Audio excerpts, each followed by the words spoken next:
Chapter 3 of the Consequence or Train of Imaginations. By consequence or train of thoughts, I understand that succession of one thought to another, which is called, to distinguish it from discourse in words, mental discourse. When a man thinketh on anything whatsoever, his next thought after is not altogether so casual as it seems to be. Not every thought to every thought succeeds indifferently.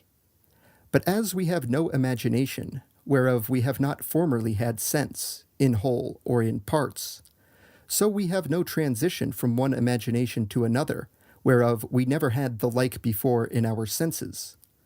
The reason whereof is this: all fancies are motions within us, relics of those made in the sense.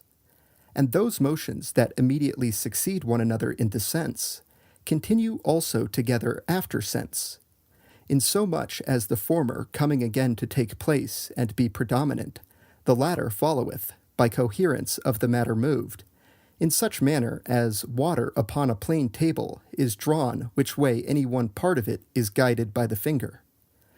But because in sense, to one and the same thing perceived, sometimes one thing, sometimes another succeedeth, it comes to pass in time, that in the imagining of anything there is no certainty what we shall imagine next. Only this is certain: it shall be something that succeeded the same before, at one time or another. This train of thoughts, or mental discourse, is of two sorts. The first is unguided, without design, and inconstant, wherein there is no passionate thought to govern and direct those that follow to itself as the end and scope of some desire or other passion. In which case the thoughts are said to wander and seem impertinent one to another, as in a dream. Such are commonly the thoughts of men that are not only without company, but also without care of anything, though even then their thoughts are as busy as at other times, but without harmony, as the sound which a lute out of tune would yield to any man, or in tune to one that could not play. And yet in this wild ranging of the mind, a man may oft times perceive the way of it, and the dependence of one thought upon another. For in a discourse of our present civil war, what could seem more impertinent than to ask, as one did, what was the value of a Roman penny? Yet the coherence to me was manifest enough. For the thought of the war introduced the thought of delivering up the king to his enemies. The thought of that brought in the thought of the delivering up of Christ, and that again the thought of the 30 pence, which was the price of that treason. And thence easily followed that malicious question, and all this in a moment of time, for thought is quick. The second is more constant, as being regulated by some desire and design.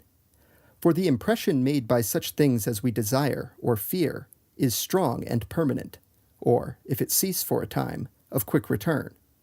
So strong it is sometimes as to hinder and break our sleep.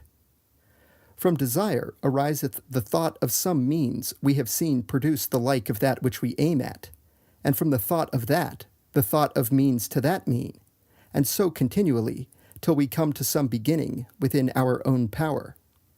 And because the end, by the greatness of the impression, comes often to mind, in case our thoughts begin to wander, they are quickly again reduced into the way, which, observed by one of the 7 wise men, made him give men this precept, which is now worn out: Re spica finum. This is to say, in all your actions, look often upon what you would have, as the thing that directs all your thoughts in the way to attain it.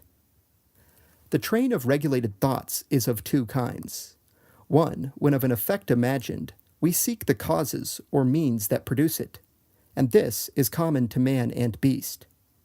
The other is, when imagining anything whatsoever, we seek all the possible effects that can by it be produced.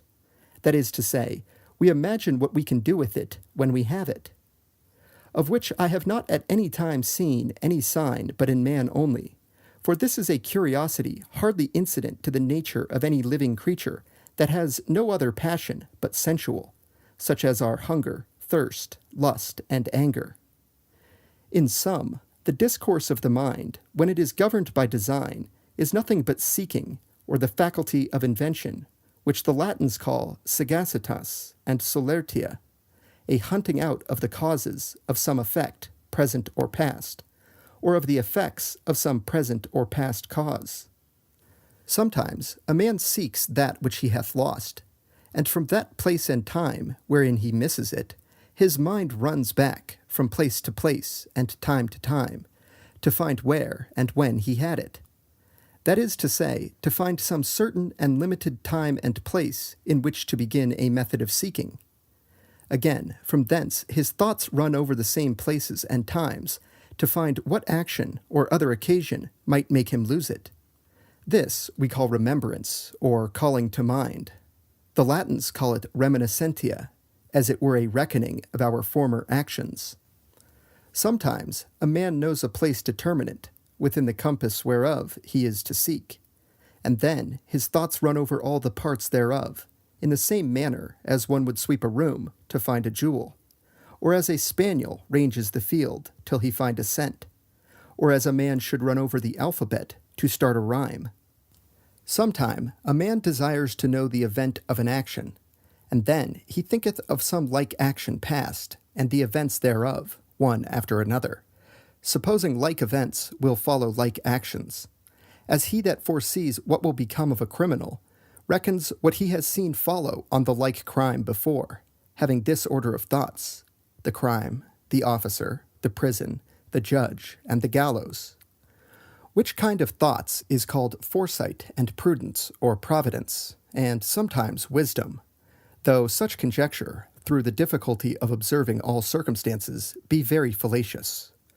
But this is certain, by how much one man has more experience of things past than another, by so much also he is more prudent, and his expectations the seldomer fail him.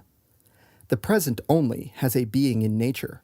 Things past have a being in the memory only, but things to come have no being at all, the future being but a fiction of the mind, applying the sequels of actions past to the actions that are present, which with most certainty is done by him that has most experience, but not with certainty enough. And though it be called prudence when the event answereth our expectation, yet in its own nature it is but presumption. For the foresight of things to come, which is providence, belongs only to him by whose will they are to come. From him only and supernaturally proceeds prophecy. The best prophet, naturally, is the best guesser, and the best guesser he that is most versed and studied in the matters he guesses at, for he hath most signs to guess by. A sign is the event antecedent of the consequent, and, contrarily, the consequent of the antecedent when the like consequences have been observed before. And the oftener they have been observed, the less uncertain is the sign. And therefore, he that has most experience in any kind of business has most signs whereby to guess at the future time, and consequently is the most prudent, and so much more prudent than he that is new in that kind of business, as not to be equalled by any advantage of natural and extempore wit, though perhaps many young men think the contrary. Nevertheless, it is not prudence that distinguisheth man from beast. There be beasts that, at a year old, observe more, and pursue that which is for their good more prudently than a child can do at 10. As prudence is a presumption of the future, contracted from the experience of time past, so there is a presumption of things past, taken from other things, not future, but past also. For he that hath seen by what courses and degrees a flourishing state hath first come into a civil war, and then to ruin, upon the sight of the ruins of any other state, will guess the like war and the like courses have been there also. But this conjecture has the same uncertainty almost with the conjecture of the future, both being grounded only upon experience. There is no other act of man's mind, that I can remember, naturally planted in him, so as to need no other thing to the exercise of it, but to be born a man, and live with the use of his 5 senses. Those other faculties, of which I shall speak by and by, and which seem proper to man only, are acquired and increased by study and industry, and of most men learned by instruction and discipline, and proceed all from the invention of words and speech. For besides sense and thoughts, and the train of thoughts, the mind of man has no other motion, though by the help of speech and method the same faculties may be improved to such a height as to distinguish men from all other living creatures. Whatsoever we imagine is finite. Therefore, there is no idea or conception of anything we call infinite. No man can have in his mind an image of infinite magnitude, nor conceive infinite swiftness, infinite time, or infinite force, or infinite power.